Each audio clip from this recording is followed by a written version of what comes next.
rise so high, yet so far to fall. A plan of dignity and balance for all.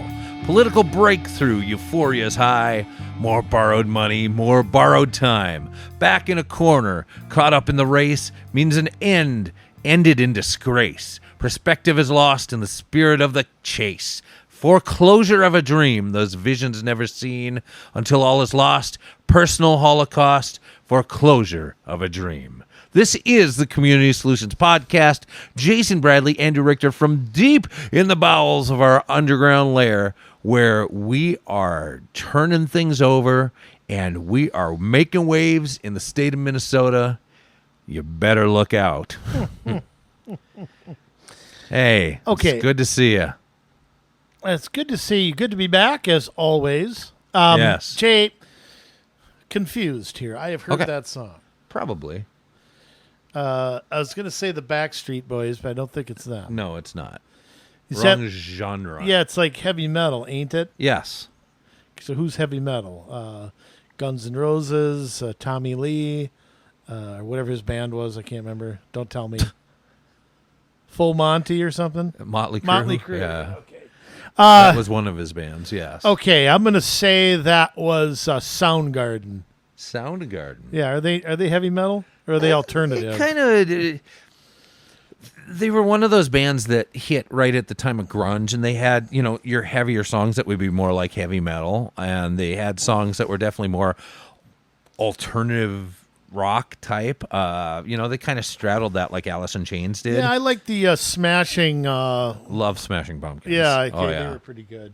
Okay, I give up. I don't know. It's a band that is, and really has always been pretty political, and really no friend of government at all.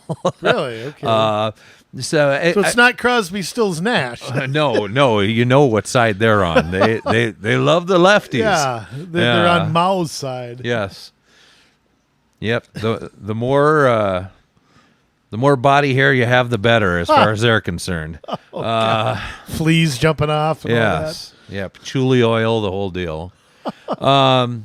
This song is "Foreclosure of a Dream" from Megadeth. Megadeth. Yes. Okay, I've heard of them. Yes. Yeah, Dave Mustaine has always kind of had beef with where the government is headed, and a lot of songs. I mean, really, their name is based on, from what I understand, political, like nuclear war, that kind of stuff. And so it's 1984. It's well, he's Turner written a lot Diaries here. Written a lot of songs along those kind of Really? lines. Huh. Yeah, Well, I mean, all great empires crumble from within, so it's certainly possible to see that. I have to say, but Yeah. I mean, I didn't go with this verse, but where is it here?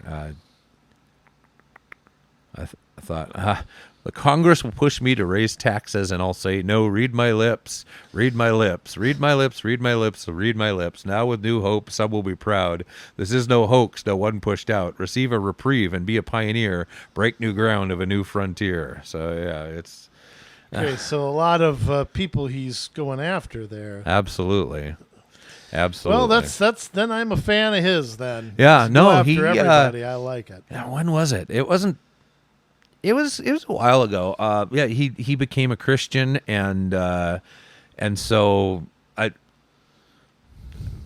between that and not really liking how our government is operated, he's had some very interesting material. What's funny is I meet so many people who dislike our government, yet do nothing about what our government does. Right. So it's kind of like, okay, you don't like it, yet, you sit on the sidelines and complain. And I just never understand those people. Maybe it's because politics is, I hate politics. Yeah. I've said this before, I hate it, but it's in my blood. I have no choice. It's kind of like being born an artist or being born, your talent goes where it goes. And for me, it's like, I have no choice. This was, I'm a firm believer in that you're just born to do some things. So, Yeah. Unfortunately for you and I, we're still figuring that out at our age. But maybe I'll figure it out by the time I'm 80. I'll tell you what nobody will ever figure out, Jay, is Southwest Light Rail. Yes. Okay, so listen to this story. Now, we touched on this a while back. I don't remember what show, but we've done a few shows on Southwest. Remember the whole audit deal? Like they were going to audit like that? Like anybody freaking cared. Right. I mean, their auditor is, I don't know what she does 40 hours a week. I don't know what she does 5 hours a week. Takes a lot of time to sign the comprehensive annual financial reports for 853 cities. Yeah, well, I mean, and all the counties, they 87 still have counties. CAFRs from 2002 up on their website. So they're not really on top of it very much. But there's a funding gap for the Southwest Corridor Light Rail project at a staggering $535 million, which of course you and I both know that number is not right. It's low. Right. It'll end up being over $1 billion by the time it's all said and done. Who knows what? Oh. Supposedly, this is from NPR News on August 21st, a deal had been reached for Hennepin County and the Met Council to share those costs. How lovely. Where the money comes from, NPR doesn't report. Right. Why would you? There's nothing in here that of any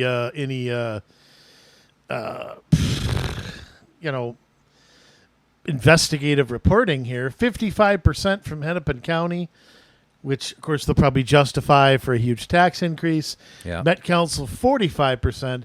The agreement has yet to be approved by the Met Council or the Hennepin County Board of Commissioners. Well, guess what, Jay? What?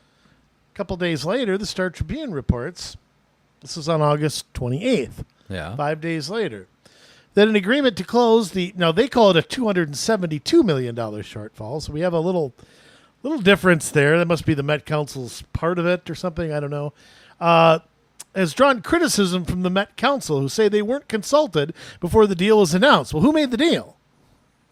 Well, I want to say, this is what I want to get to.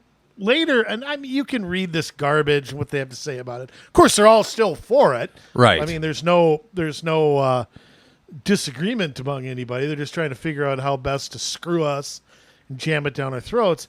Listen to this. Listen to the Star Tribune's reporting right here. It's unclear who negotiated the Southwest agreement with Hennepin County. Met Council Chair Charlie Zeal did not attend the meetings last week. Isn't that something? Wow. We don't know who negotiated it. Then how's that possible? All of these meetings should be done out in the open, right? But no, they don't have to do it that way. This is like the state, where they can have their hearings and all that, but they want a deal. They get to go into the back room. They get to go into the smoke-filled room, grease somebody's palm, and come out, oh, we've got a deal now. We need to start demanding Governor Walz right now, and we can do this without an election, demand that he provides accountability into all these kinds of meetings so that we understand who is the in these meetings, who's voting on these things. I mean, this is our tax money. And the fact that the Met Council has taxing authority is ridiculous in the first place because they're not elected. Right, but quite frankly, it's really the Attorney General's purview. I mean, he's the one who should be going out and, I mean... You expect anything from this Attorney General? No, but, I mean... I think it's his job to go out too and start a probe to see it. The legislature could do this too. They could start their own probe to see, who's supposedly. I mean, somebody leaked this to the media. Yeah. I mean, how did the media get a hold of this? All you Democrat cities that are affected by this: Minneapolis, St. Louis Park, Edina. You know what? How come you're not demanding of your representatives to cut the purse strings to the Met Council on the Southwest issue? Because they don't care. They don't care. Their constituents care. Their constituents hate this. So why we're told they love it. We're told they love it. Well, just like here, the constituents hate the Blue Line extension up here. but we keep getting told, oh, they love it. This is a great thing. Equity, transportation equity. Passed Hennepin County 7-0. Yeah. Just I mean, no opposition at all. I won't go into it again, but on a previous episode, we talked about my confronting Mr. Jeff, my personal representative for this area, and how fruitless that was. I loved it. I just loved it. But it begs the question: yes, who negotiated this, and how did the media find this out? I mean, it's amazing to me that a deal gets announced and nobody can say who announced it. I just laugh about it. The Met Council, what are you talking about? We didn't strike any deal with anybody. Of course, my guess is they'll all vote for it anyway. I mean, there's really there's no difference in thinking. There's no real opposition. There's no real, nobody really has the guts to say anything negative here. They bitch about the process and they complain about, overrun costs, but yet, nothing will come of it. Ultimately, nothing will come of it. And to me, like we said a few episodes ago, making the Met Council elected, worst possible scenario. Absolutely. Absolute worst. And I'm fearing that that's what's going to happen. I fear that conservatives are going to consider that a victory. And I'll tell you what, you don't know who's going to get elected to these things either. Oh, sure you do. Yeah. The people they want to get elected. Yeah, who are right. Well, yeah, that's true. Because nobody else is going to know enough about it to... who's going to get all the money? Who's going to, some Joe Schmo that decides to run for Met Council. You think they're going to be able to put enough money together to make a good run at that seat and cover the ground necessary? No, it's going to be the DFL machine that gets their people out with the unions and flyers every stinking house in the district. And, that's the way it's going to be. You're going to go from, at least sometimes, when there's a Republican governor, getting some people with maybe a little common sense to all the time having nobody with common sense. And this, let me tell you, the Met Council is a behemoth that is way too powerful. And if you don't cut its legs out from under it, if you think that elections alone are gonna fix this, now, I've railed against the bureaucratic apparatus for a long time, and we've talked about the history, that back in the early 20th century, progressives got together and figured out to come up with a way of local government where it puts experts in charge, and they make all the decisions, and they have all the training, and they have all the knowledge, and the elected people just go along for the ride. Yeah, I'm okay with that, though. I'm all right with that. You are not. Yeah, you can appoint. Stop stirring the I'm pot. an expert, so you can appoint me, and I'm cool with that. Yeah, I'm like totally cool that's with that. going to happen? You think you're going to get appointed? Think Woodrow Wilson or would have appointed me to something? Yeah. William Jennings Bryan. Woodrow Wilson, when his wife was running the country, if you asked him, he still wouldn't have appointed you. Probably not. Probably not. I could have befriended Colonel House. I mean, I could have done that.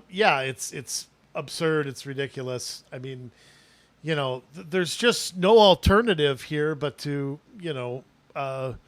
do something legislatively. And, the legislature has to take back their own authority.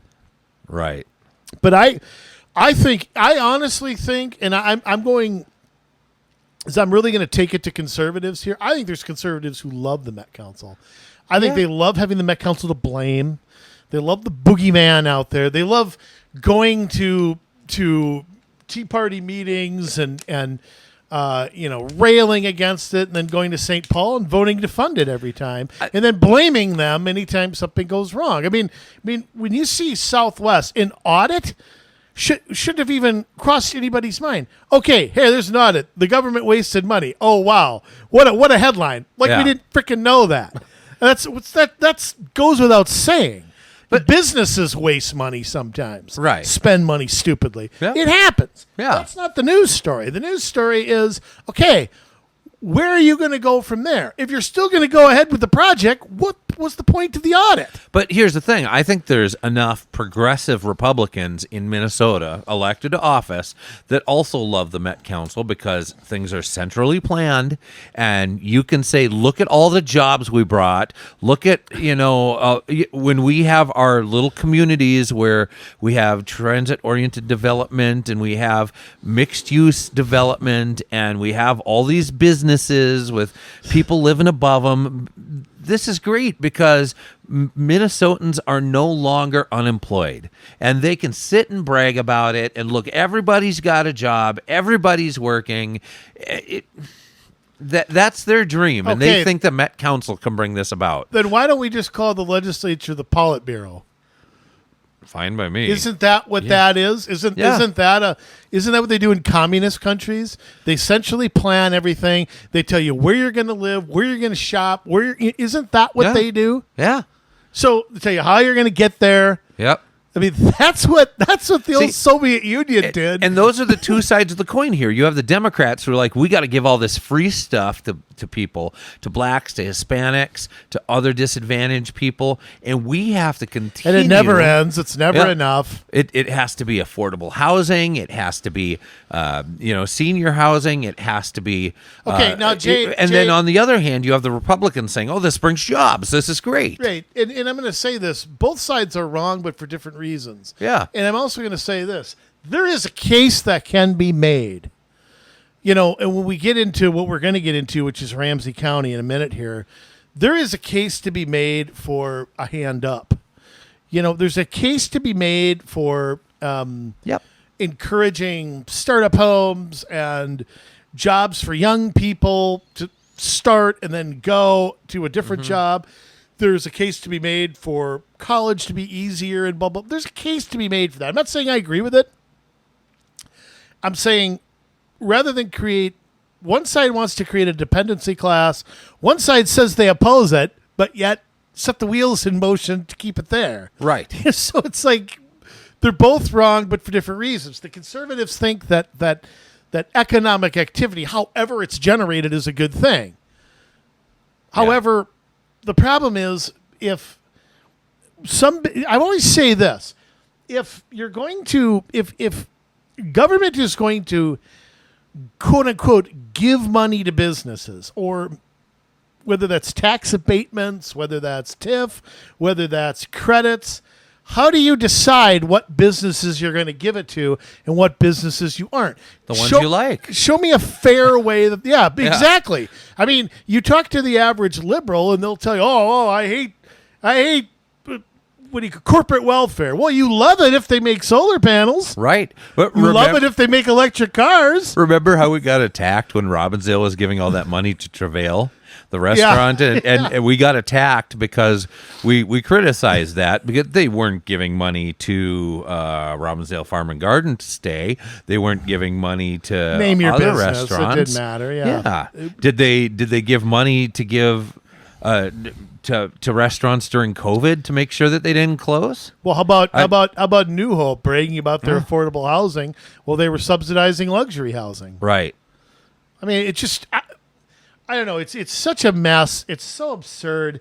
I tell you what, you take Met Council, Hennepin County, put them in a box and get rid of them. That's just all I can say about that. Yeah. It angers me to no end. I have to cut a check to them every year. Oh, no kidding. It just angers me. I mean, that is taxation without representation. Well, I don't care how you slice it. There's no way to defend that.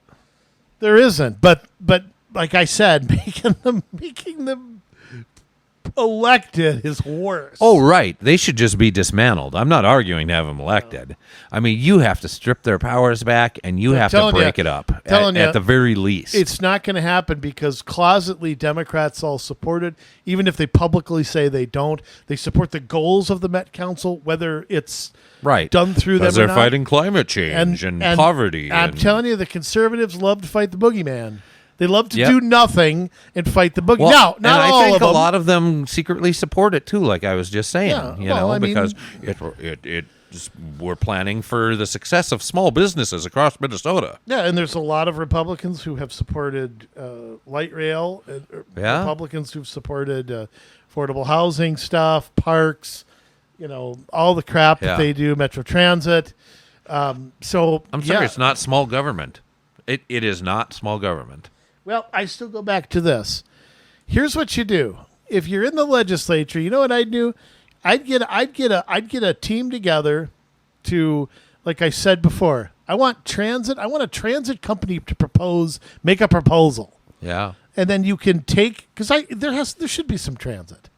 There should be some buses. Should be some. Absolutely. I don't think we need the light rail at all. It's never full. It's a waste of money. And bus rapid transit's even dumber because that'll be just as empty as light rail. And we also, here's the other thing. I'll stop after this. This is the most concerning part to me, is the lack of forward thinking. With people working from home, people working suburb to suburb, this is not the 1950s anymore. Everybody doesn't live in a first or second ring suburb and work downtown. There was a time when that was true. Look, my dad worked in Minneapolis, and we lived in Crystal. I lived in Crystal and worked in Minneapolis too. Yeah, but for a long time. But let me tell you something, Jay.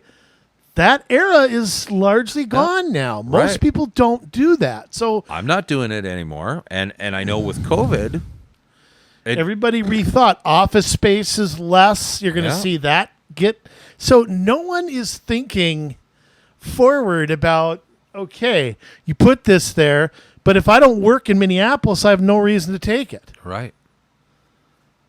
So there's no, with the climate crazies out there, I get it that you guys think if everybody is on public transit or working so close to home that you can walk or bike, that all of a sudden everything's going to be saved. People are not going to settle for being shoehorned into a sardine can every stinking day, or having to walk in the middle of winter or bike in the middle of winter. Most people like having that alone time in their car. They don't get time to decompress otherwise. Well, and how about, like me? I like to run errands after work. I do too. I stop and do this and do that and blah, blah, blah. And I can't do that if I don't have a car. I can't. Yeah. Light rail doesn't take me everywhere. I would be unable to work without a car. Yeah. Unable to work. That's true. I would not be able to work without Or you'd a car. be extremely limited in where you could work and what you could do. Yeah, well, you show me how to get my whole PA and guitar and all that from here to, Buffalo or here get a to little St. chuck Cloud. wagon. Get a little chuck wagon. Yeah, I'll have to start having a horse pull me like 3 days in advance. Is that how that's going to work? Hee-haw, hee-haw. Well, that's a donkey. Pull over and have a campfire on the side of the road. Well, come on, Jay. Do your part here for I am, by dismantling the myth. I am doing my part. And by the way, can I just say this? Can I just say this about climate change? The warmest time has ever been in my lifetime? Yeah. It was in the late 80s. And I remember we had a couple of drought years. The Mississippi River was like dangerously low, or so we were told. Yeah. I remember those 2 summers because I played Crystal Little League at that time. Mm-hmm. And it's never been warmer than it was then. Yeah. Never. It's never been close. We've had a couple of weeks where temperatures have been up in the 90s. I don't even know that it's officially hit 100 at all this summer. I'm sorry. And I'm sorry, but, we had snow on the ground in late April. Yep. Texas, spring. and the Southwest had a really hot summer. But you know what? We had a really cold and terrible winter. Yeah, And you know what? If you want to make a case for, quote, climate change, you know what I've noticed is we have no spring and no fall anymore. Right. I don't know what that's due to. I don't know why. Well, we still have a fall. It's maybe shortened a little bit, because 3 weeks. It hits maybe mid-October and lasts till end of November. It can. It's 6 weeks. It depends. I mean, sometimes we get snow right away. That's true. Sometimes September can be 90 one day and 60 the next. Yeah. So I don't know. It just doesn't feel like the spring or the fall last at all. I You mean, know- I just remember that day in March where I always remember this. This is the first time like baseball would get in the air. Yeah. Like you just kind of sniff like green grass. Right. And it's like, oh, I'm smelling barbecue right now. And I'm thinking about, when that snow's caught, what I've been doing. And I feel like that doesn't last at all. Like it's cold in March, it's cold in April. And by the time May rolls around, bang, it's 75. Yeah, coming from Duluth, I guess I have a little bit different experience. We really didn't have spring. We'd have nice spring days, don't get me wrong, but by the time it finally stopped snowing, I remember one year, I was in college, and it was still snowing in May. Oh, And I it left. snowed opening fishing in Grand Rapids It before. When I was finally there. melted. It was nice. College was done, and then went on a trip, went up into the mountains of Colorado Springs, and it started snowing, and I was just infuriated. I'm like, I can't get away from this stuff. Yeah, I love it. Colorado mountains. I should Yeah, know better and give it a little break. absolutely but- should. Oh, Jay, that's great. But that's what happens though. Because in Duluth, I mean, you really can get snow just about any time. I don't think it's ever snowed in July, but It's a different world on the North Shore, though. I got to say, it's totally different. Yeah, and Duluth with that hill. I mean, it can be 80 above the hill, and it can be 60 below the hill, or 58, 55 below the hill. It's crazy. I was up there. My wife and I were up in like the Lutzen. Lutzen? Yeah. Like north of Beaver Bay there. Yep. And this was in July for our anniversary, and I'll tell you what, it's very nice days, but some of those mornings off the lake were. But it was great. No humidity. It was wonderful. Best name of a city ever is on the North Shore.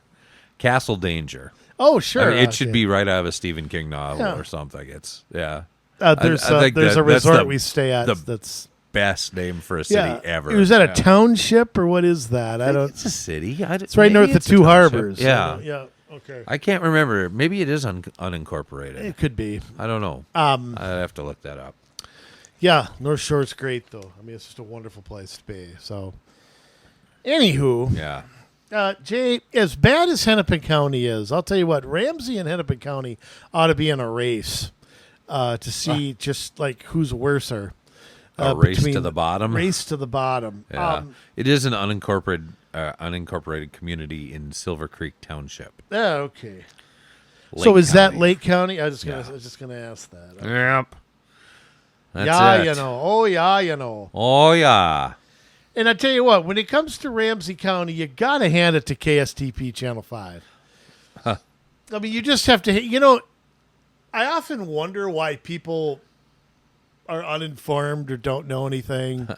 And then I look at our news media. And Right. you know what I've done just personally Yeah. is I do not watch mainstream news of any sort. Yeah.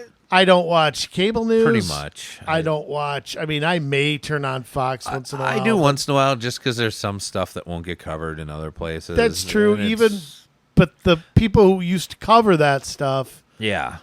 are rarely there anymore. Really aren't Right. there anymore. My favorite is Phil Keating. I wish he's very rarely on Fox. He's the guy who's always got like the shirt with a couple buttons open, the hair's a little longer, right? There's It some is- people I like Victor Davis Hanson. I Yeah, think he's yeah. a good guy to listen to. He doesn't have a show, but he's a frequent guest. Right. There's a few people. I love Britt Hume Yeah. when Britt's on, but he doesn't host a show. He's semi-retired now. He doesn't. He's got to be 80 years old. God, he Probably. covered the Reagan administration for ABC. He's got to be getting the Bob Novak years here. But Yeah. there's a handful of people. There's some podcasts I listen to, but I am very weary today of where I get my information, and I'm skeptical of damn near everything I read. Yeah. It's like I have to read everything and go, ugh. All right, what's the real story? You got to here? try and check your sources. And you can't use Google anymore because when you try to Google something political, you're going to get their spin on it. And I've asked it specific questions and had them give me every answer to why something isn't true. Yeah, you end up and with not Snopes had or any something balance. like that. Snopes is left too. Yeah, but or you get ABC, CBS, Right. PBS as a In fact, YouTube's that way too. I have tried to look up documentaries. There's a documentary out there on Ruby Ridge.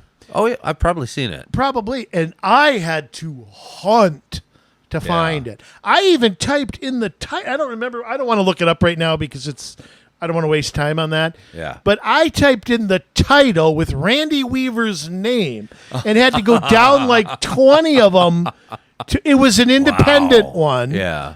Not something from mainstream media, but not something Right. from a wacko either. Right. And I had to hunt to find. They interviewed the Weaver's daughter, who's still I can't think of her name, but because Randy Weaver passed away like 2 years ago, and so his daughter was in it. You know, I think that is the one. I okay, saw. Yeah. but I mean, they intentionally put that down as low as they could to make me look for it. Absolutely. So I'm skeptical of anything that I read. And I'm going to tell you something. This article from KSTP is a poster child for why you should be. Right. Okay? Listen to this. Listen to this investigative reporting. Taxpayers in Ramsey County are bracing for a possible 6.75% tax hike next year. Ramsey current plans would set, because they do a 2-year budget, Okay. but they have to do a 1-year levy per state law. Okay. And we've talked about this before. And guess what they say in the next paragraph? They start repeating Ramsey County propaganda. Yeah. While some spending increases in the proposed budget, federal and state support from the pandemic has dried up. Well, Is that really it? Have you done the research into their budget? okay, whether it's true or not, that money was temporary to begin with. Yes. And we all knew that, including Ramsey County. They So whether spent it that's anyways. dried up or not, it's like saying, okay, here, Jay, I'm going to give you a bonus this year at work. Next year, your bonus might be less because the company we're projecting to make less money or whatever, or we're not expanding or whatever. So don't expect your bonus next year to be as big as this year's. Right. That's what they're basically saying. And then you go, oh, well, then you complain. Oh, well, I didn't cut my personal spending because I was counting on the bonus I got from last year. So, I mean, what is that? It's, and of course, who do they interview? They only interview people from the county. The county propaganda minister here, county manager Ryan O'Connor. Quote, it's time to build a budget with a path forward that takes us beyond conversations that center on a pandemic and its daily impact. You should have been doing that 2 years ago. Yes. If you were thinking ahead, Isn't that your job as the county administrator? absolutely. You know, if you're only dealing with things in the year and that they're happening and not looking at the past or the future, there's a problem. Okay, now, listen to these next two paragraphs. County leaders say the 2024 budget was mitigated by a $6 million increase in county program aid from the state. So the state's giving you more. Yeah. Correct? You're getting $6 million more, increase. That's how I read that. Which, of course, is still my money. Right. Okay. Which provided a 1.76% levy decrease from the initial plan. So the initial plan was to do 8.5%. Right. But see, we've saved you money. So this is, again, governments learned how to sell this, Jay. Yep. You know, we were going to do 8.5%. But we're only going to charge you. It's only 6.75% now. Yeah. So Wow. you better kiss our arses now because we just lowered. That's a 1.75% decrease in government speak. Yes. In some alternative universe. Right. It's like the federal government saying that inflation is going down. No. Oh, give me a break. The rate of inflation may be slowing, but anytime you have an inflation above 0%, our costs are still going up. You know, I'm still paying more today than I was a year ago for something. So even if inflation is lowered to 4%, I'm still paying 4% more than I did last year. That's not a cut. But that's how they posit it all the time. Now, here's the next thing, which is just, God, you talk about BS. Yes. And once again, no investigative reporting. All I had to do is Google this to find out that this is crap. But listen to this. Ramsey County officials say they intentionally kept property taxes low by leveraging federal relief money in more than $20 million in operational cuts, managing blah, blah, blah. They're trying to claim that when they got the federal money, they kept taxes low. Do you know what the increase was in 2022? No. What was it? 4.54%. Okay. So, in their minds, that was a low number. Right. That should be considered high. I think that's very high. I think anything over 2% is pretty high. Yeah. I mean, just think. You get your property tax bill, and just think if the county, the school district, and the city are raising your taxes 4.5% apiece. Yes. That's a 13.5% increase right there. Every year. Exactly. That's doubling them in 7 years. Yeah. I think that's high. I don't think that's low. Of course, nothing from Channel 5. Nope. Nothing to counter what this guy Nobody says. did the math. Nobody made a phone call. Nobody Googled anything.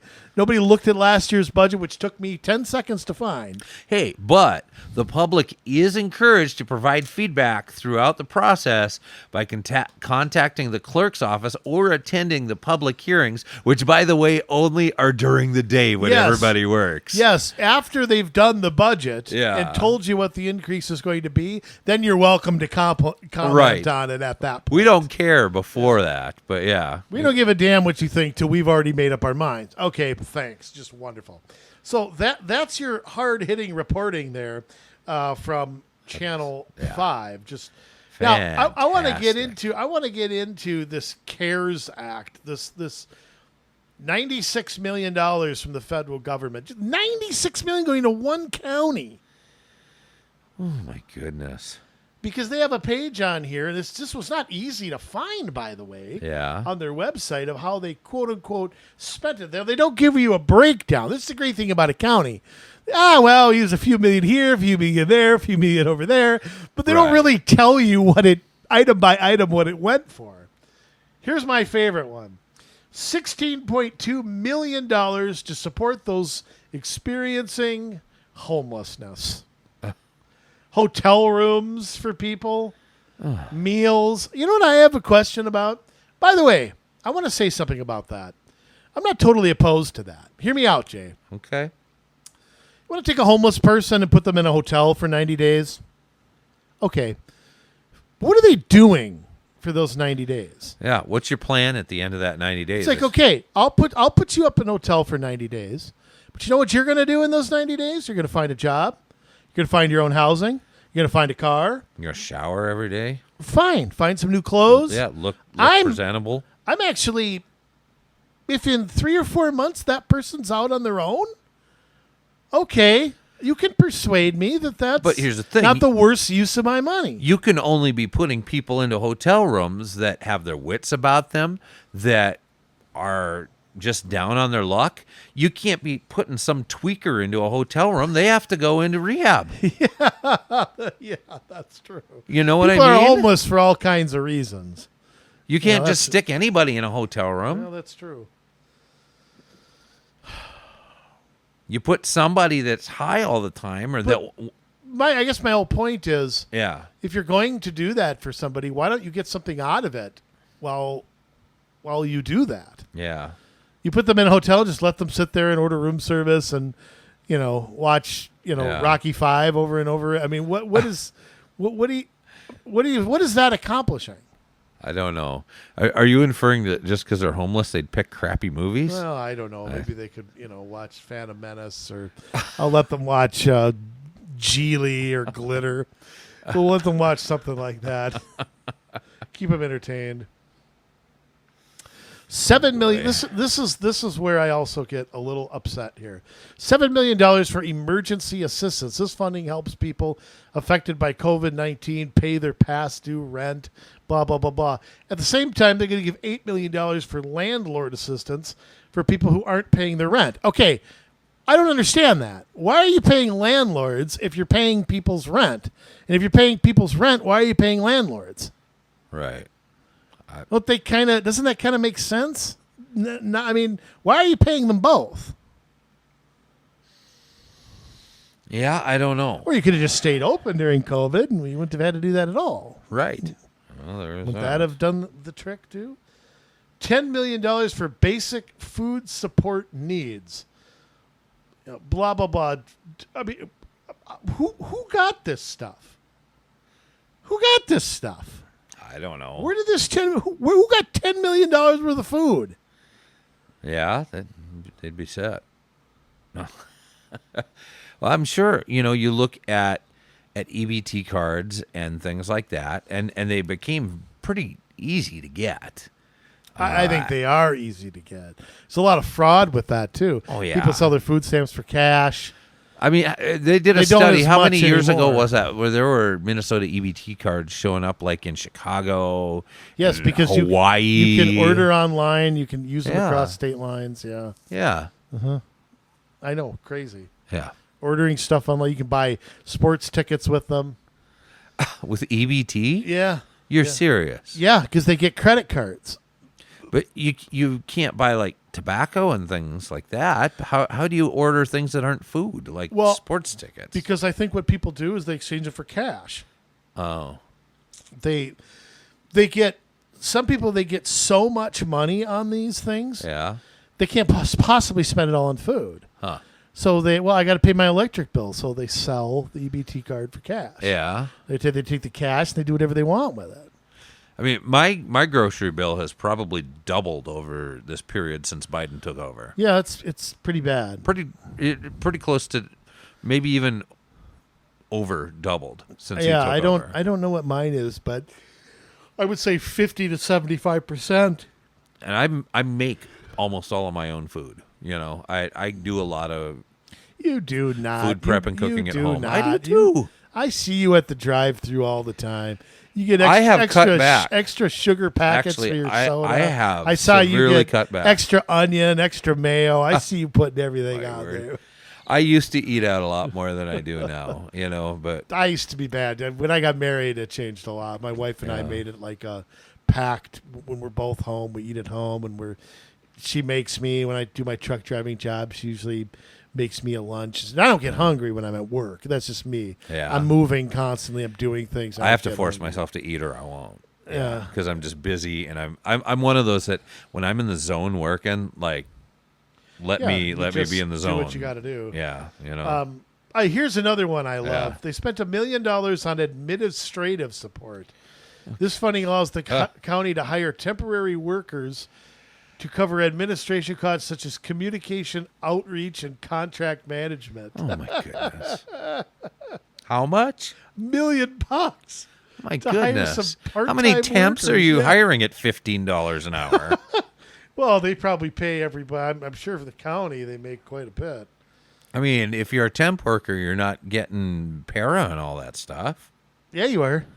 Really, as a temp worker? Well, part-time workers get it. Maybe not. Maybe if you're on a contract, I don't know. Maybe not then, but you'd be surprised who can get para. You'd be surprised who can. Which suppose it's not like a real job. Yeah, well, it's also that's subsidized by the state. I mean, don't forget that. Yeah. So Yahoo also got in the game. I didn't know Yahoo did any of this. Really? Well, actually, Yahoo. This is a Pioneer Press article that Yahoo used, but I can't get access to the Pioneer Press. Okay. Without paying them, which I refuse to do. So again, it'll be dead center, this one. Right. And by the way, they are going to rely in the future on cannabis sales taxes. That's one of their big things that they're hoping for. Yeah, we should be encouraging more of that. Yeah, there's just not enough things to tax here in Minnesota. The budget will grow from $814 million to $842 million. So a $28 million increase. Yeah, it doesn't look like a lot when you're looking at the numbers like that because you look at the 800 million, and that's a lot. You'd hardly notice, but still, the difference between those two numbers is pretty great.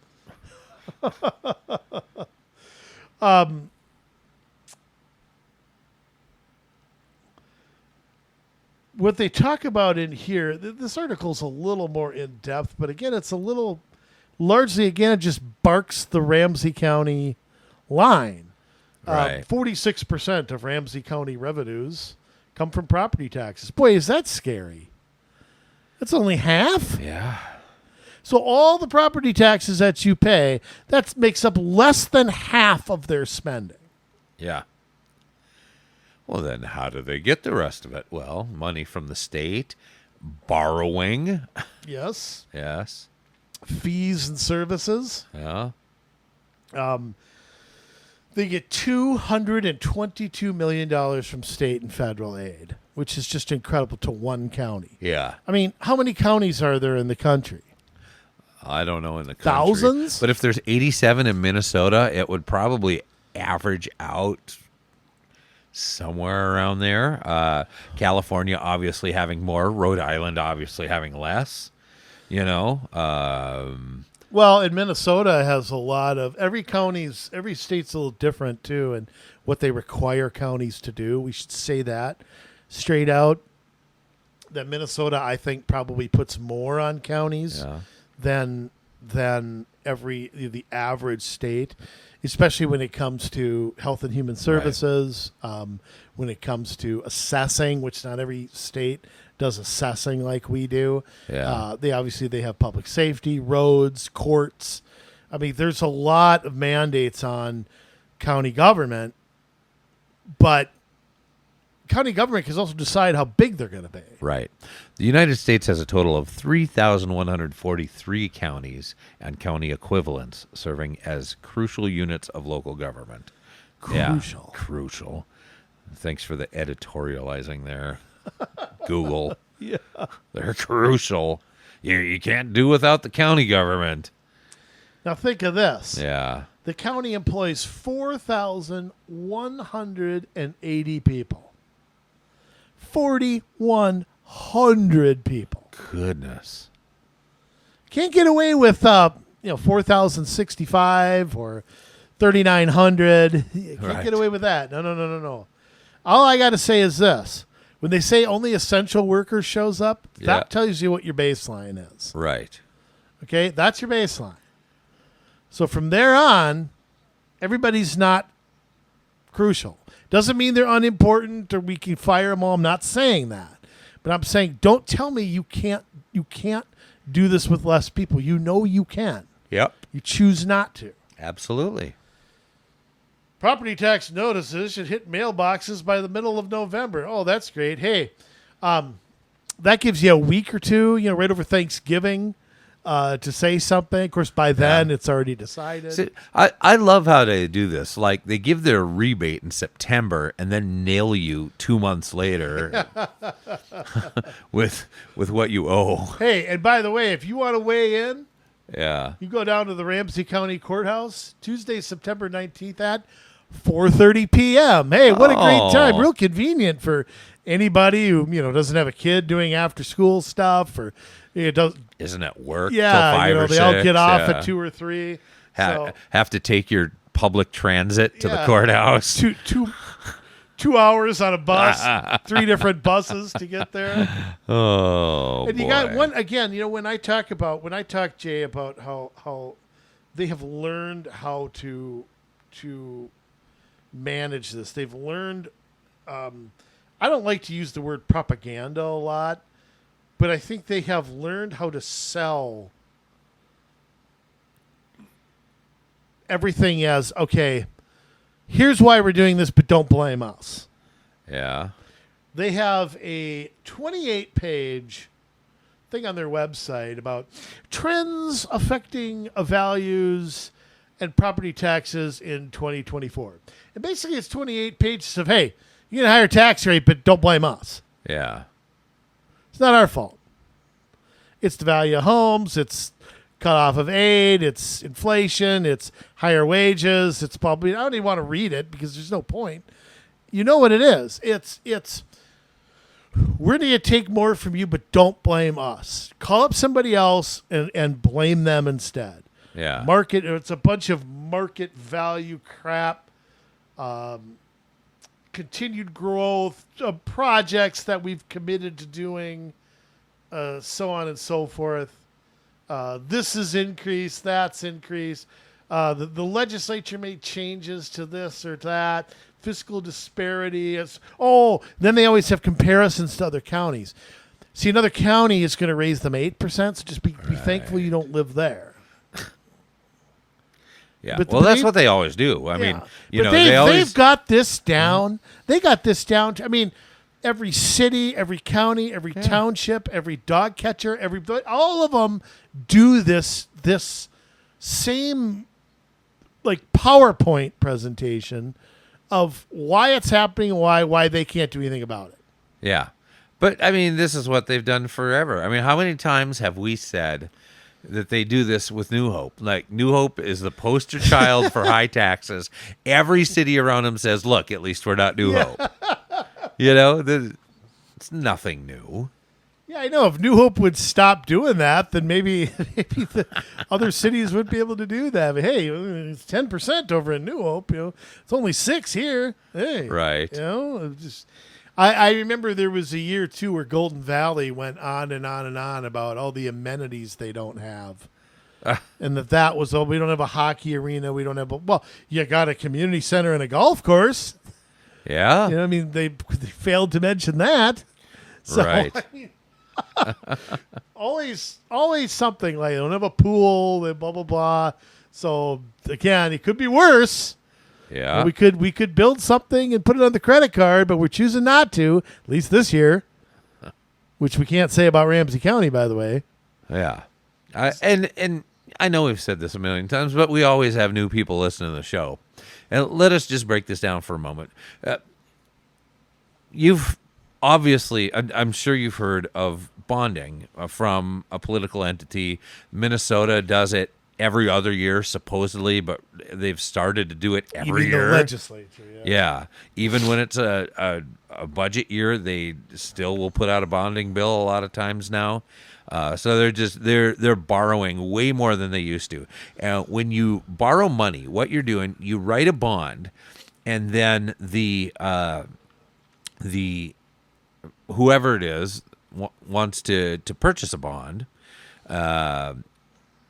And they do that a lot of times in your retirement accounts and things like that. Some people will just buy some outright. And I'm not talking about savings bonds here. I'm talking about municipal bonds. The state does, bonds at the state level. There's is there going to be a time where nobody buys these? It's possible. I mean, right now, the Fed is the largest purchaser of U.S. Treasury bonds. Yeah. That's kind of where we're sitting. We're on the verge of that already.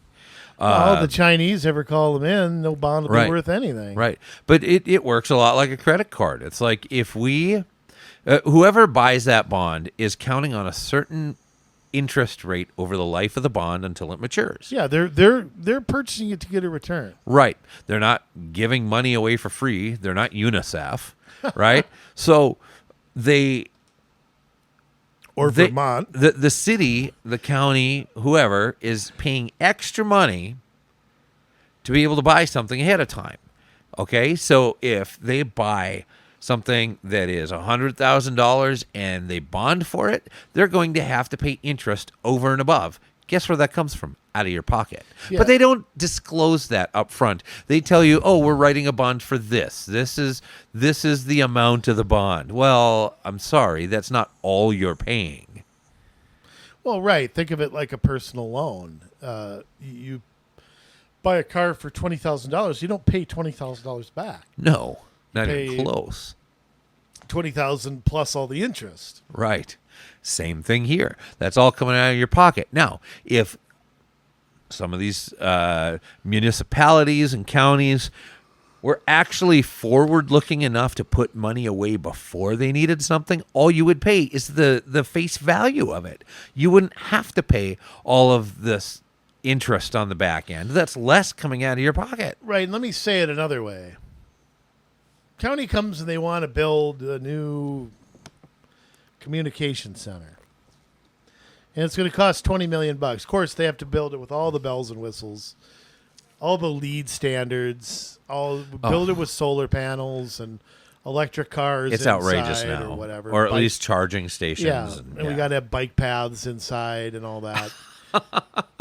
And they're going to bond for it. What they're telling you is we're going to build a $20 million building and we don't have the money. Right. We don't have the money to pay for it. So we're going But we've cut every corner. Right. Right. We've done everything we can. So we're going to charge you for the building, and then you are going to pay it back over a 10, 15, 20-year period. And, of course, just like a loan, the further you go out, the higher the interest that you pay. Yep. So that's basically what they're telling you.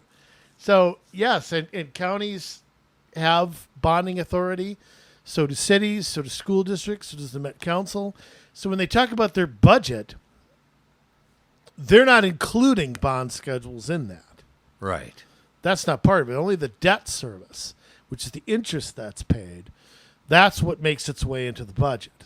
Right. So, it's... And, of course, right now, they would be paying on...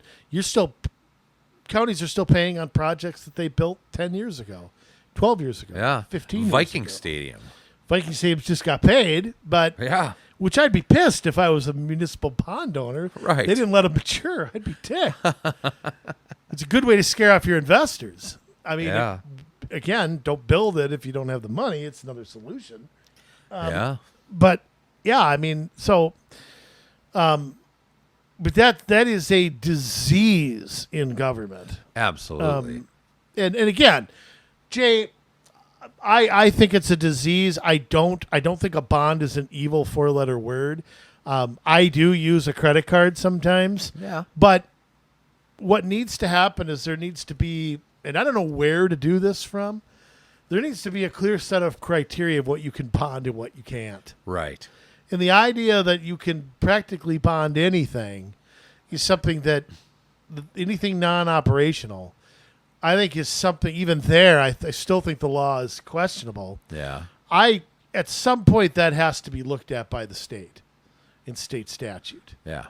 Now, personally, I'd like to see cities, counties do this on themselves, but that could take centuries. Right. And they won't. Of course they won't. They're not going to There's cap no the ways they incentive can not spend. to. There's no incentive not to. Well, look what happened You when can they borrow. put... You can spend all the money you want and bond. Right. What's your incentive to cut There is that none. back? There is none. Yeah. And when caps are put on cities and counties, they find other ways to get money. Yeah. That's how we ended up with franchise fees. They put levy limits on, so the cities found somewhere else to go get the charge churches. Let's start a backdoor tax on a church is all it Tax is. your taxes, tax your tithes. Yeah. Yeah. Because schools and churches were involved. Yeah, I know.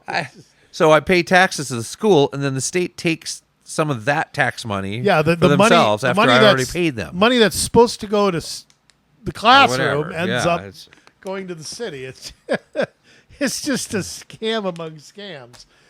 So yeah, I don't know what the perfect way to do it is. Maybe there needs to be incentives to get off of borrowing. I don't know, but something has to be done about it because the amount of borrowing that goes on at a municipal level is staggering. It's just staggering.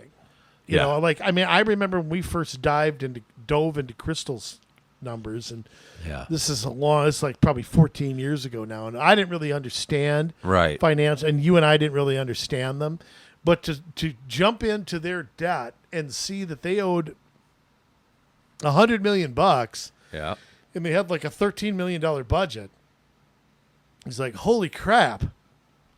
Yeah. They owe 7 times as much money as they operationally spend. Yeah, there's a lot of cities that are upside down or underwater like that, where they have spent so much money and borrowed so much money that it's breathtaking sometimes to see how much debt they have. Yeah, and also I think it was what Crystal did was legally questionable because there's supposed to be state limits on this, but somehow with the road construction, with the redoing of their street projects, somehow they got away with not. I question how that was calculated because they owed pool bonds, they owed on the community center. They owed on a whole bunch of things at the same time. Yeah. And I don't understand how when you're in debt 7 times as much as your budget, how that's allowed under state statute. I'm just because the state statute is dependent on your total taxable property. Yeah. But I don't understand if that's a total or if that's yearly. I don't understand how that's figured out. Mm-hmm. So, again, there needs to be some simplification in that. And, good luck. I mean, everybody's too worried about smoking pot to do anything in there or, making sure 8-year-olds can change their gender. I mean, that's what everybody's worried about. I can't understand the tax codes and how much money I'm giving them and whether, just by that's design. being done honestly or not. Yeah. But hey, as long as I can get my hands on a joint. Yeah. But I just want to say, I mean, you think we're full of crap here. Ramsey County's biannual budget is 750 pages long. Yes. I mean, I don't even know where to begin. I mean, we're not going to read it to you. You want to. If you have diarrhea and you're going to be on the toilet for a weekend, you might want to look at it then and maybe go through some of it. Other than that, it's just it's what it is, bathroom reading. Right. It's just bathroom reading. But I do want to say this. I do want to go, and we just talked about debt. If you go to page 225, you can see how much outstanding they have in bonds. Yeah. Whether it's CIP, that's capital improvement, library bonds, housing bonds. I can't even add all that up in my head. It's hundreds of millions of dollars. They all have different maturity dates. They're paying $22 million alone just in interest this next year. But if you see their final maturities, I mean, first bond, they still owe $1,300,000, then $1,300,000, $1,500,000. Every single year they have passed bonds. I can't see a year in which they haven't in the past 10 years. 59 million more that they're grading this year alone. So, you can see where the priorities are. Look at 2021, over $50 million that year. $40 million in 2020, 2 different bonds. All of these things, and that's what's outstanding. Well, that's what's left. Right. So you're looking at thousands and thousands of dollars in money that they're owed. And one of the things that they're going to brag about is how much they could bond. Ramsey County's debt limit, you see they have their debt limit there and then what they could be spending. And so, hey, we're saving tons of money here because we only have $227 million that we owe. Yeah. But we could spend, like $1 billion. So you just be happy that we're not there. Right.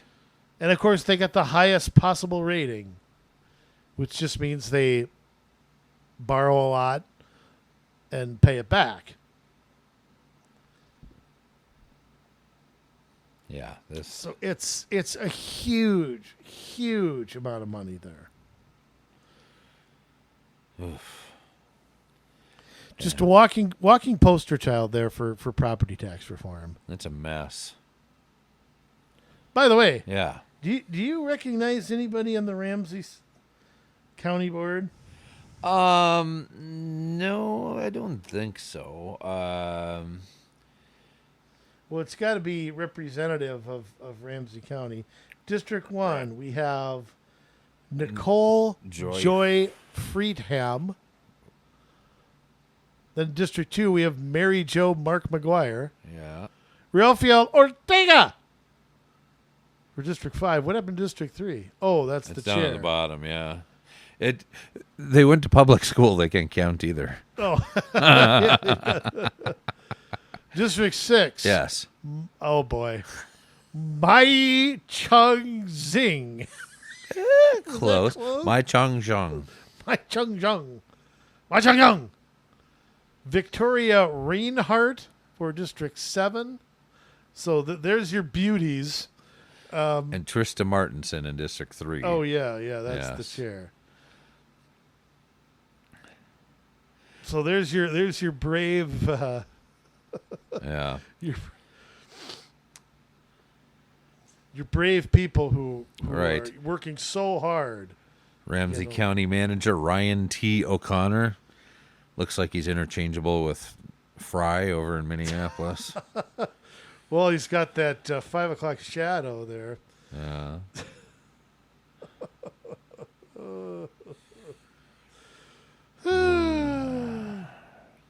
Oh, I love it. Yeah. So you don't know anybody there, huh, Jay? I don't know anybody there. I may have heard of Mai Chung Zhang before. I think she's in St. Paul. Maybe she served on the city council for a while. I don't know. I don't recognize any of the others, though. Yeah, I don't. I can tell you how many of them are actually conservatives. Oh, sure. It's got to be 0. It's a round number. Yes, 0. Very round. Yeah, I don't think there's much dissent there. The chair, District 3, that's Falcon Heights, a lot of St. Paul, St. Anthony Park. Her page says she has tirelessly spoken out for important issues like affordable housing, homelessness, mental health, autism research, urban agriculture. Oh, God. Autism research. How is that anything the county should be handling? I mean, granted, I want to see an end to autism as much as anybody, but maybe, I know this will be controversial. How about it? I'll just say it. Stop putting so many vaccines in kids. How about that? Naughty, Jay. I guess we just got another strike on YouTube. Sorry. Guy, we're going to be up there with Bobby Kennedy here pretty soon. District 5, Rafael Ortega. Yeah. That's St. Paul neighborhoods of downtown. Highland, this must be all St. Paul. Yeah. Blah, blah, blah. Oh, recognized transit leader. Oh, boy. Oh, boy. Recognized transit leader makes you a recognized life follower. Immigrant Legal Defense Fund. That's just Active Living Ramsey County. Jeez.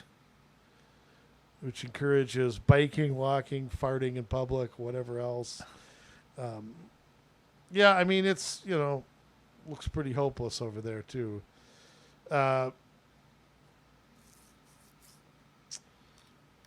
Oh, look at that beautiful picture of all of them. Yeah. I don't know, Jay. I mean, Hennepin County's pretty bad, but this is just... I wonder what Hennepin County's gonna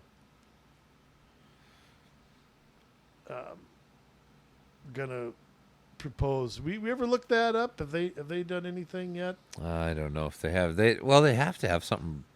They got to have something in September. Right. They don't have to have This month, something yeah. announced yet. but Okay. Hennepin County 2024.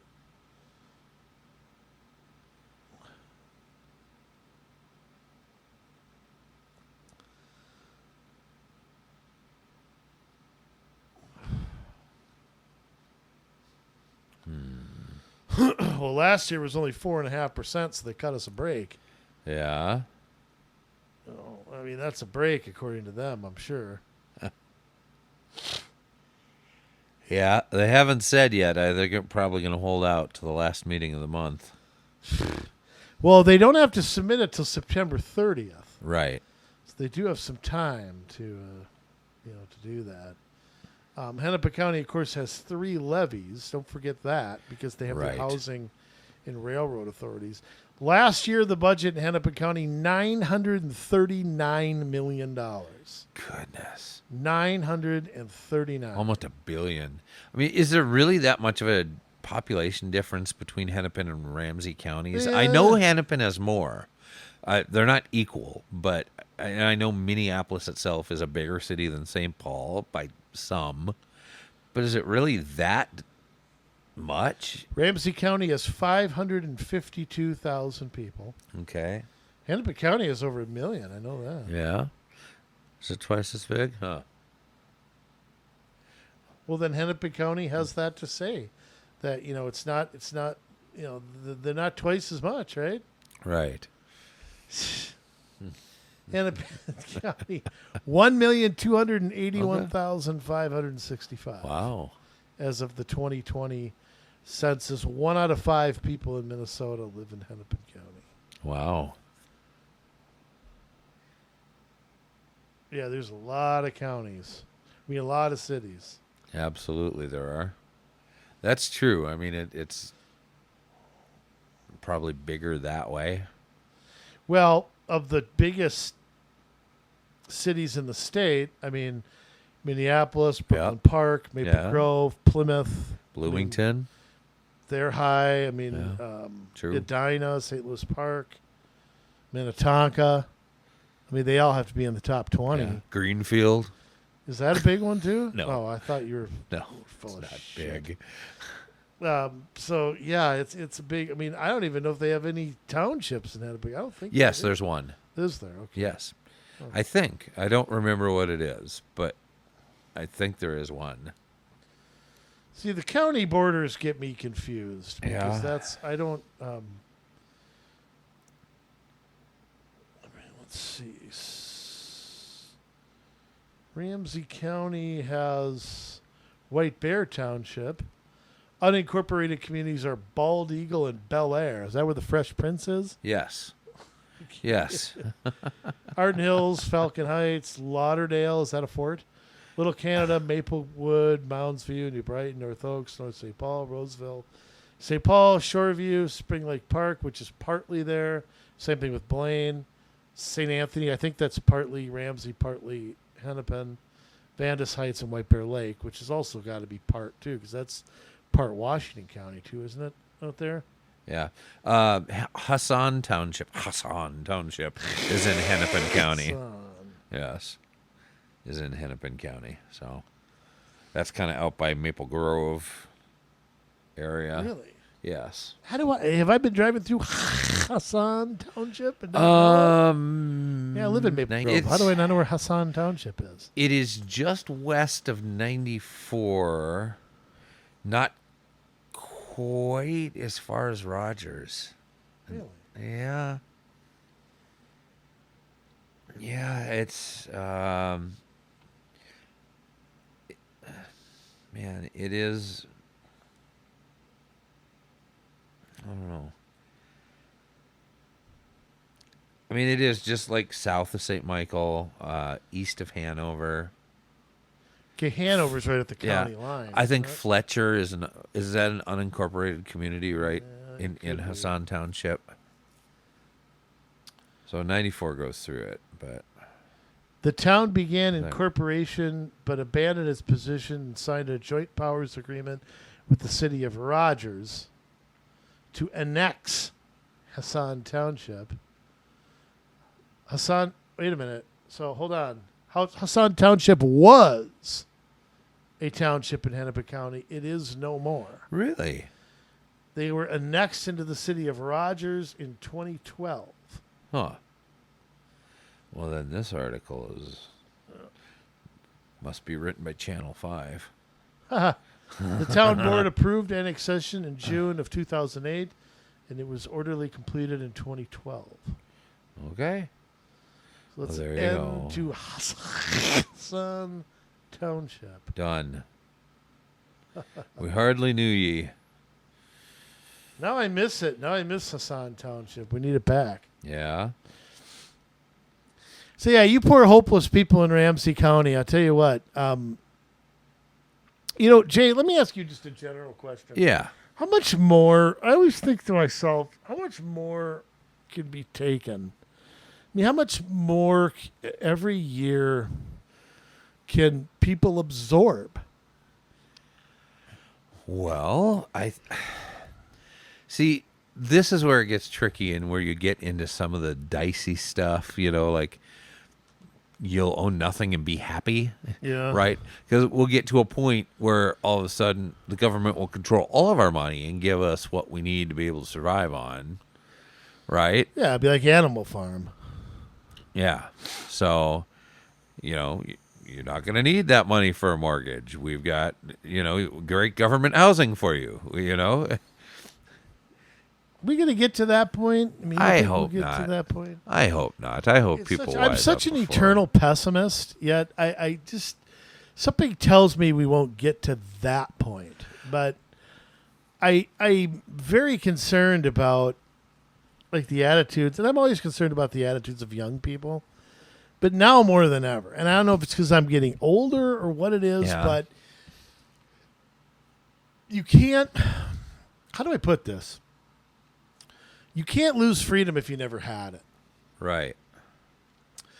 And when I think of how free this country felt like in the 80s and 90s and how free it doesn't feel today. Right. How about the people who never lived in the 80s and 90s? Yeah. I mean, you missed out on a lot, It's. But, I just, how, to them, this is what they know. Right. That's what they know. You and me- TikTok and Yeah, no, but for SpongeBob you- SquarePants. Yeah, but for you and me, Yeah. I mean, we know. First time I go back to the first time I voted in a state election, 1998. They were arguing over a $23 billion budget. Our budget's now 3 times that. Okay, Yeah. so I look at it. I'm like, holy Toledo! I mean, I'm just appalled by it. Yeah. If you're 20, you don't know any of that. You haven't seen this happen in your lifetime. Right. I mean, lifetime, but when you were paying attention. The first $1 billion federal budget was in 1986. Trillion dollar budget was in 1986. Yeah. Now it's what? 10 times that now? So Yeah. how are we ever going to walk this back? How does it ever happen? And you got so many people getting free stuff. So many people thinking they should be getting free stuff. Yeah. More and more people it's living just on owed to them. more people living on mom's couch, or more people with all this student loan debt. I went to college. I deserve to be a manager right out of the gates. Somebody should pay me And $1 I million. shouldn't have to come in. Yeah, I know. I should be able to work from home if I want to. Be able to watch Netflix if I want to. I'm entitled to cable. I'm entitled to internet anywhere I am. I mean, I don't know how you go back. I don't know how you put that genie back in the bottle. I just don't know how you do that. I don't know, but I mean, there's an interesting theory going around, and maybe this is something, in your free time for fun you want to look up, but some people have been talking about this thing called the fourth turning, that some people say we've started it. Some people say we're coming into it, where there's 4 turnings of society. So it's like a recurring generation cycle. And there's these couple of guys, William Strauss and Neil Howe. Neil Howe is still alive. William Strauss has passed on. But basically how we go through this cycle every 20 to 25 years where new social, political, and economic climate exists. And so it kind of goes from, it follows the seasons from spring to summer to fall to winter. And this fourth cycle is kind of like winter, where everything just, it's crappy. Everything just turns to garbage. And then there is supposed to be this regeneration. So Jimmy Carter's president again. Right. So there's supposed to be this regeneration of life into this first turning at some point, which they think could be like at least another 12 years off, if not longer. Yeah. So I'll be 60 or so by the time it happens. Yeah. But, there's some thought around, well, when it does happen, that there's a generation coming up who is sick and tired of all this stuff, younger than the millennials still, who they're just going to throw all of this off, and they're going, again, I don't know, they're too young, I think, and it's going to be difficult to know that until we see. But we've got some time, not much. We've got to mobilize right away and start getting ourselves integrated back into the schools, back into government, back into our churches, back into business, back into our families. And we got to start setting all these things right and teaching our kids the right way to do things. And we've got to take an interest in it, and we can't just be off playing pickleball. I don't know. I don't see that happening, though. You send your kids to government schools. Yeah. X amount of people work in government jobs. Government's so big, so vast at every level. They're in every nook and cranny of our lives. I mean, I don't know. I just, like I said, I couldn't be a bigger pessimist than I am. Yeah. I wish I wasn't, but from what I've seen in my lifetime, government lies, cheats, steals, does everything negative, and yet they're the one part of the world that never faces any consequences for it. Yeah, which I don't understand. When you have people that are obviously crooked as the day is long, why there's no rising up to put it down? Because everybody looks at everything through red and blue glasses. And if it's on your team, then it will get excused, put away. This person's being persecuted. It may be true to a point, but I think people can't separate winning an election from. Put it to you this way: this is where I think the Clinton years really was the beginning of this. Yeah, not the beginning, because it happened before that. But like when Richard Nixon, the downfall of President Nixon, which Watergate looks like nothing compared to what we see now from government. Right. I mean, it's hard to believe that brought down an administration when you really think about it. Yeah. But when President Nixon was finally, I don't know if caught is the right word, or, both sides. Supposedly Barry Goldwater was the one who had to go break it to Nixon. Yeah. That he was going to be convicted by the Senate. And that's when he resigned the next day or the day after. He announced it. And then, but when the same thing, I believe the same thing happened during the Clinton years. The president was lied under oath, blah, blah, blah, got caught. And, well, we don't care. We're going to keep him anyway. Right. Instead of saying, okay, the right thing to do is to get this guy out of here, as much as I didn't want to see a President Gore, the right thing to do was to remove him from office. And that, to me, was the beginning of, okay, we're going to win at all costs. Right. Whether if it doesn't, part of it was 1994 and the Democrats losing, because there was a big, I don't think any of them saw that coming. And I think it brought this harnessing attitude of, we're going to win 50.1. We're going to redraw districts to make sure we win. We're going to abandon this state and this state. Okay, this is a red state. That's a blue state. I mean, to go back and think that Gerald Ford won California and Jimmy Carter won Texas. Yeah. I mean, just to think that way now, we're going to that's what we're going to do. We're just going to play defense and hold our own. Every president will be decided by 5 states. That's when that really, I think, kicked off. Yeah. I mean, maybe that's oversimplifying it, but it is. I feel like it's been like that ever since. That, the term Reagan Democrat, it's a term you'd never hear of a person anymore. And President Reagan was pretty darn conservative. I mean, but the Democratic Party was more. Was not as left as it was now. You're not going to hear that of a politician. You will hear where the black vote is starting to move towards Trump. Yeah, or, that kind of stuff. You'll appeal some things here and there. But there's this. It's almost like there's like a loyalty oath that goes on now. It's ridiculous. I mean, you look at national polls. National polls don't tell you a lot about a presidential race, but one thing I think they do tell you is you look at percentage Democrats who think that Joe Biden's doing a terrible job, and it's up around 70%. Yeah. But yet you look at the national polls on Biden versus Trump, and the latest poll, they're tied at 48 apiece. How is that possible when 70% of you think he's doing a terrible job, that most of you are still going to support him? How is his terrible job and what he has put you through over the last 3 years better than Orange Man Bad? Let me answer that question. I'll answer the question 2 ways. And maybe I'm not right here, okay? Maybe I'm not.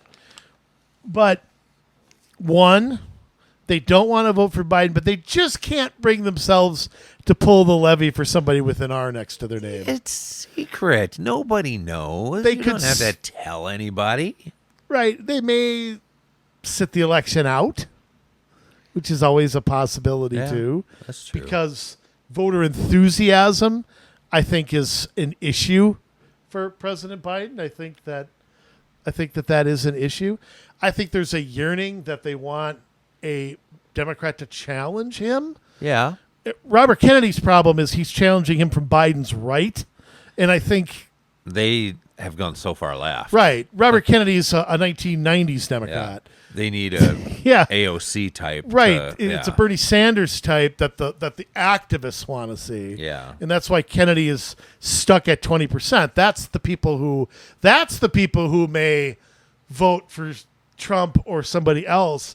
Watch Kennedy's vote, because the more people actually go in there and vote for him, gives you a good example of how many people, if they don't vote for Biden once, why would they vote for him a second time? Yeah. I mean, they may vote for like a Cornel West, or if Joe Manchin runs as part of a third party. Yeah. They may go that way. They got to get going now. Although, if the beat the drum hard enough, you can't let Trump win. The Trump derangement syndrome is so bad that people will pretty much plunge a knife in their own chest in order to see him defeated. Okay, and it's ridiculous. But that brings up another question. Yeah. That's true, yet Trump is either tied or winning in almost every poll that I've seen. So if that's really true. But again, it comes down to 5 states and really a handful of counties, Well, it comes down to 5 states that Trump won once and narrowly lost a second time. Right. So you're looking at, I believe, I can't remember the guy's name on the internet who said 50,000 votes in 4 states. Mm-hmm. Or 3 states, actually, because Pennsylvania, Wisconsin, and Arizona or Georgia, some combination of them is all that was needed before. So, but that becomes the question of, what if it's not Trump?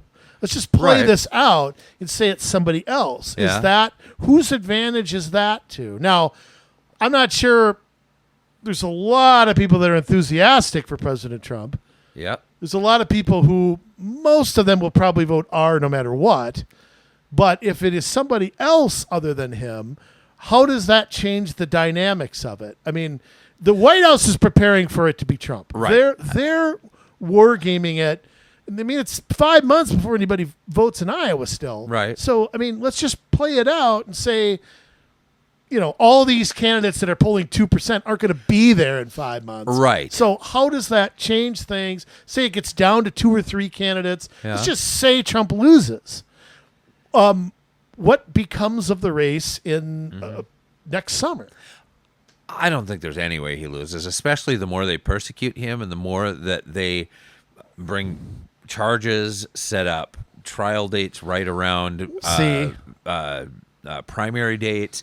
Yeah, I don't think that it's possible. However, I think that whoever the nominee is going to get the same treatment from the left. They're From the not left, be but how let about off. but how about the voters? Are the voters going to say, okay, this is a different person? I'm going to, the voters who aren't, maybe they voted for Trump once and didn't the second time. Maybe they voted, I mean, how do you read that? Yeah, I mean, ideally and hopefully those people would be like, oh, was that a mistake? I want more money in my pocket. I want my gas cheaper. I want us to be energy independent. I don't want to be forced into an electric car. All of these things, hopefully they would, go and I think that... And Jay, I'm going to say something. I don't mean to interrupt you, but you are hitting on why Trump isn't being touched by other Republicans. Yeah. None of them are saying this. Right. They really aren't. Right. None of them are really... See, Trump's smart enough to where he's acting like he's the nominee. Yes. And everybody else is just acting like squealy little pigs. None of them are articulating what you just said. Maybe I should run for But president. what you just said is Yes. all that the Republicans really have to say. They don't have to get down and they have to make it a referendum on Biden and not a plus or minus on whoever the Republicans pick. I think that was one of the problems with 2022. Is I don't feel that they did that. I don't Right. feel like Republicans made it okay. Are you better off than you were 2 years ago? Yeah. Instead, they got sucked into transgender abortion. They didn't have a coherent message. They still don't, in my opinion. I still think the party doesn't. Right. But again, how many times do we say it? 3 things. Bring it all back to why you're running. Bring it all back to gas prices. Bring it all back to jobs. Bring it all back to inflation. You get asked about Ukraine, talk about inflation. Yeah. You don't have to answer the question like you're going to get a grade. And I don't see that happening. I don't. Yeah. So when you say, can Biden win? Yes.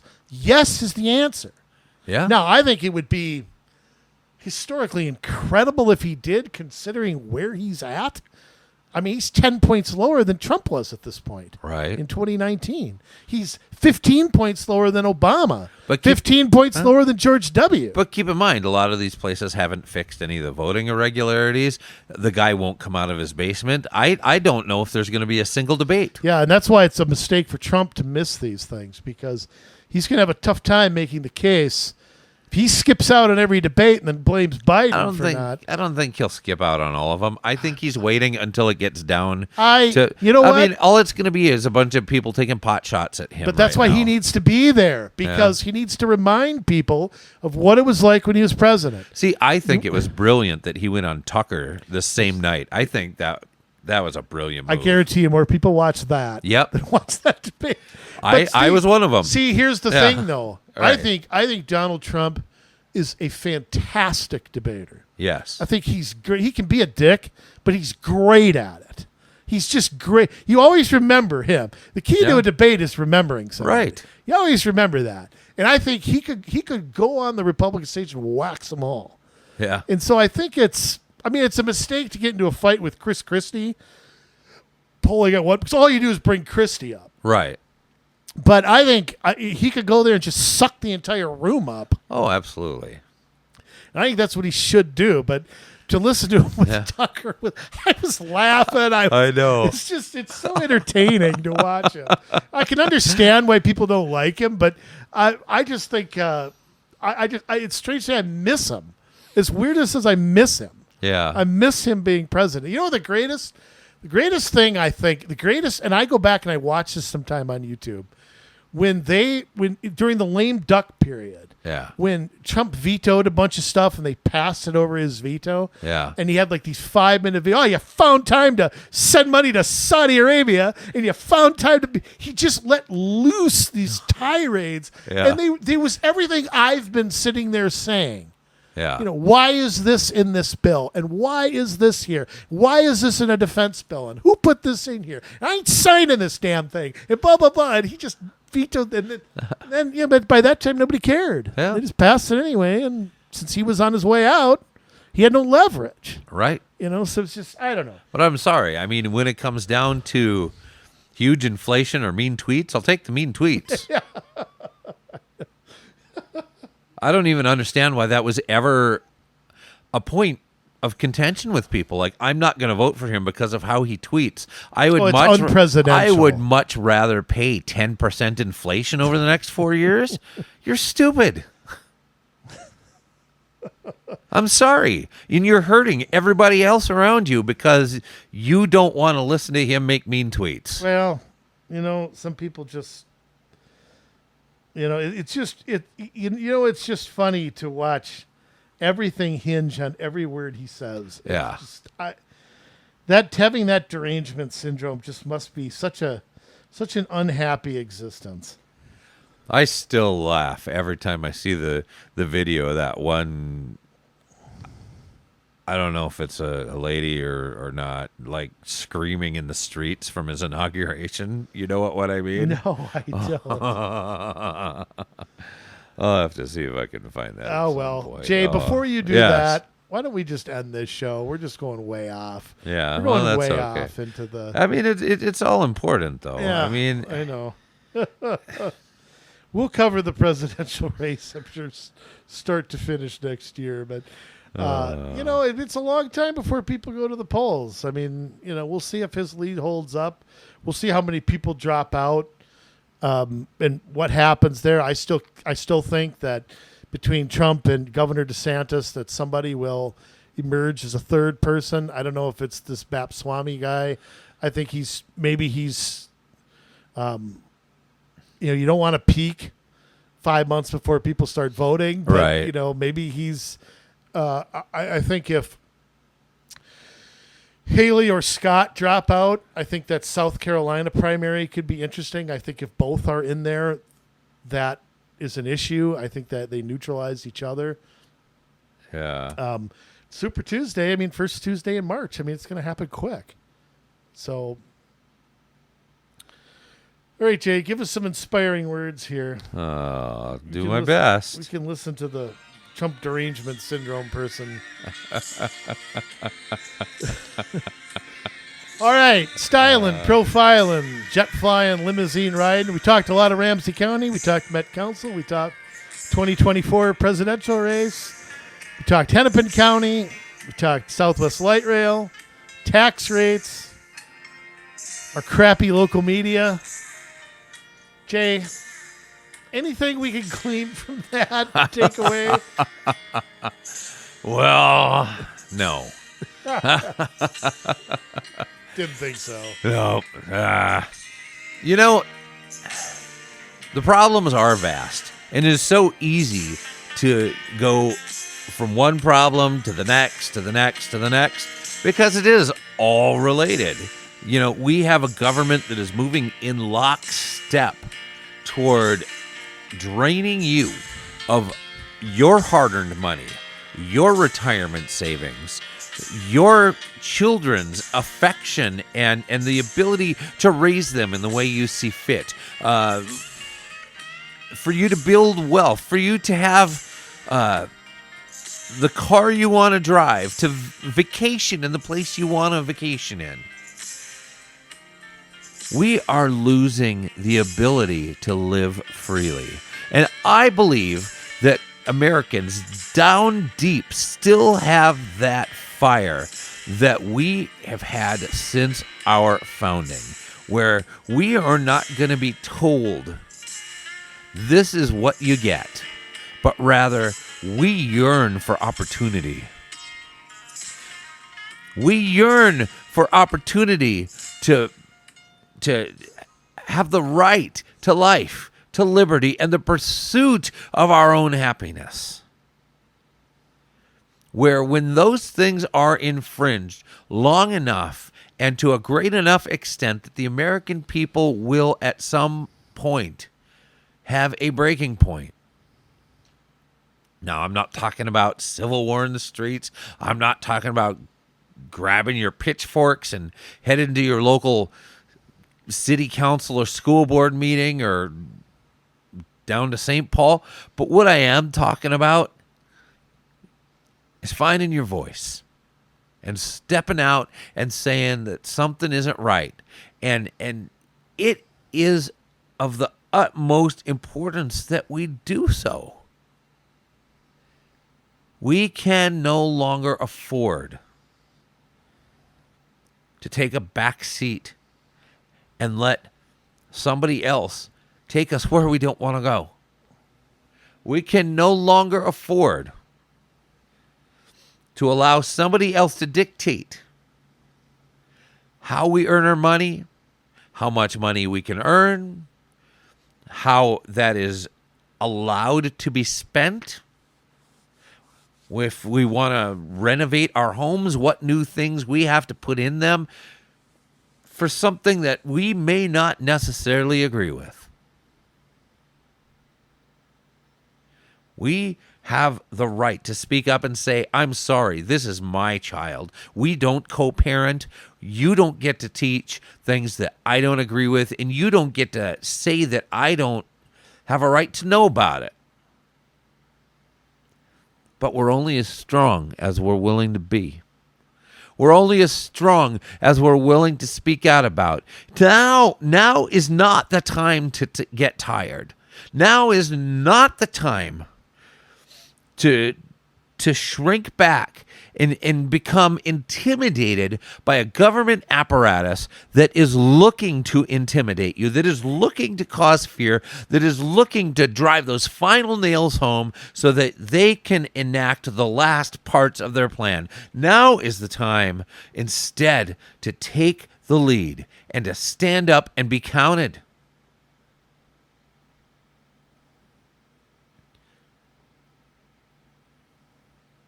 Now is the time.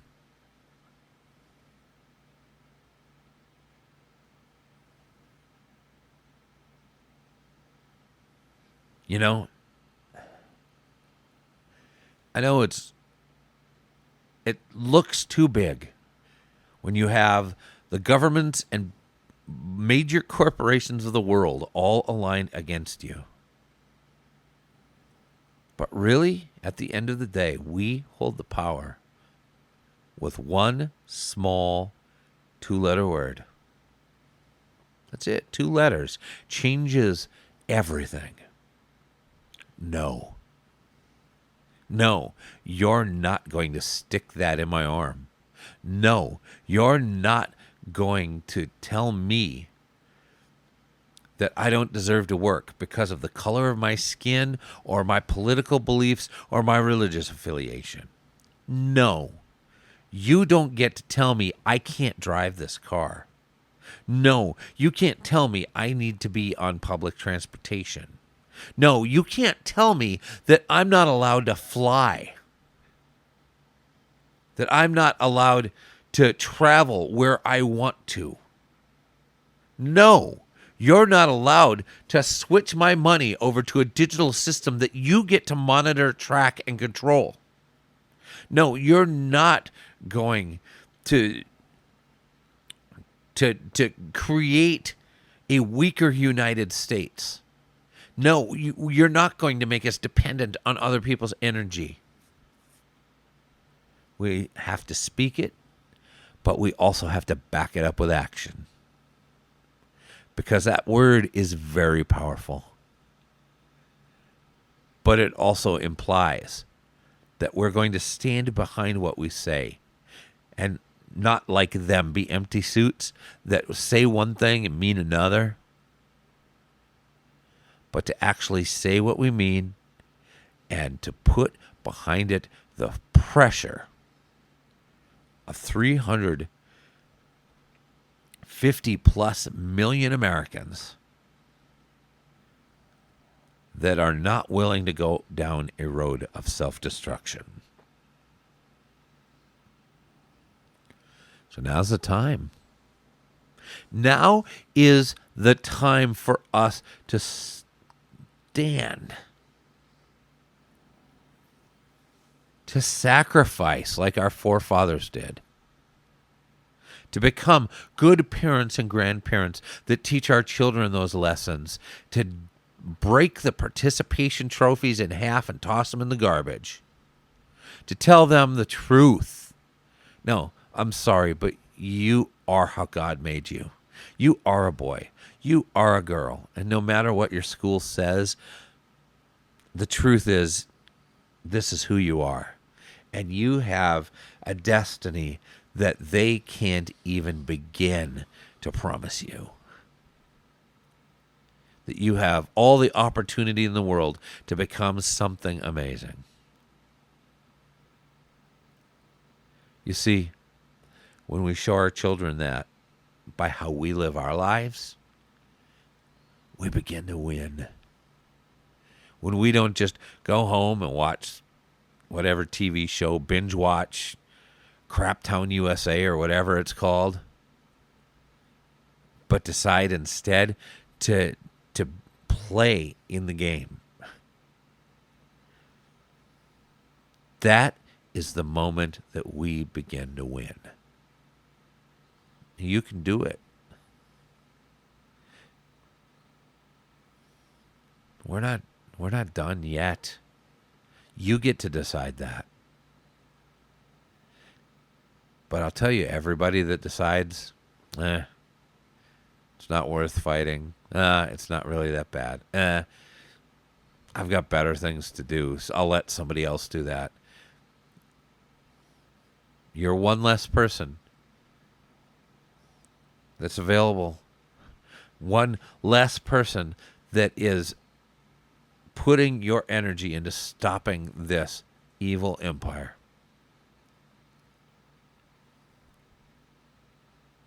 We can do this. But we need us all. Get in the game. Get a hold of us at commsolutions@gmail.com. That's commsolutions@gmail.com. And we'd love to help you get started. We do strategy for political campaigns, and we've been doing this long enough that we understand. We understand how this works, and we can help you run an amazing campaign. It's time. Time to get off the bench and get in. We need you. We love you, Minnesota, but now it's your turn to get to work.